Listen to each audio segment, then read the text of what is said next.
ভারত ভাগের জন্য মুসলিম লীগকে দায়ী করেছেন উত্তরপ্রদেশের মুখ্যমন্ত্রী যোগী আদিত্যনাথ। শনিবার রাজ্যের আলিগড় জেলায় এক নির্বাচনী জনসভায় তিনি স্থানীয় সমাজবাদী পার্টিকে একই ধারায় মুসলিম লীগের সঙ্গে তুলনা করেছেন। বলেছেন, সমাজবাদী পার্টিও মুসলিম লীগের পথ অনুসরণ করেছে। ভারতীয় সংবাদ মাধ্যম টাইমস অব ইন্ডিয়ার প্রতিবেদনে বলা হয়েছে, উত্তরপ্রদেশের মুখ্যমন্ত্রী যোগী আদিত্যনাথ স্থানীয় সমাজবাদী পার্টিকে মুসলিম লীগের সঙ্গে তুলনা করে বিভাজনমূলক রাজনীতি করার অভিযোগ তুলেছেন।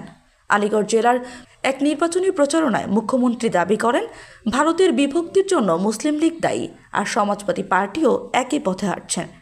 যোগী বলেন, 1906 সালে আলিগড়ে মুসলিম লীগের প্রতিষ্ঠার মাধ্যমে ভারতের বিভক্তির ভিত্তি তৈরি হয়। যদিও আলিগড় তাদের এজেন্ডা প্রত্যাখ্যান করেছিল, তবুও জাতিগত বিভাজনের পরিকল্পনা সফল হয়। মুসলিম লীগের সৃষ্টি করাচি, ইসলামাবাদ বা ঢাকা নয়, আলিগড়ে হয়েছিল। তাদের বিভাজনমূলক কৌশল আজ সমাজবাদী পার্টির মতোই।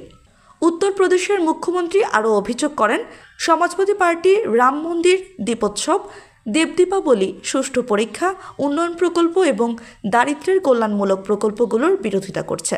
জাতপাতের ভিত্তিতে রাজনীতি করে বিভাজন সৃষ্টি করছে।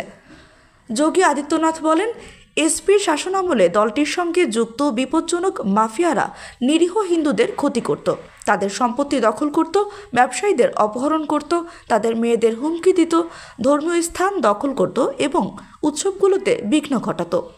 এমন শাসনকালে দরিদ্র হিন্দুরা সরকারি প্রকল্পের সুবিধা পাওয়ার জন্য অপেক্ষা করত, কিন্তু কোনো সুবিধাই পেত না।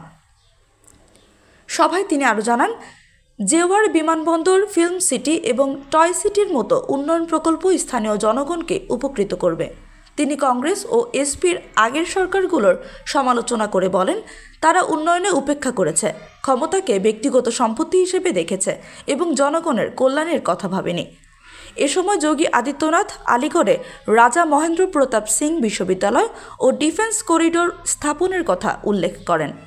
যোগী বলেন, আলিগড়ের তৈরি কামানের গর্জন শত্রুর দিকে ছুটে গেলে পাকিস্তানও কেঁপে উঠবে।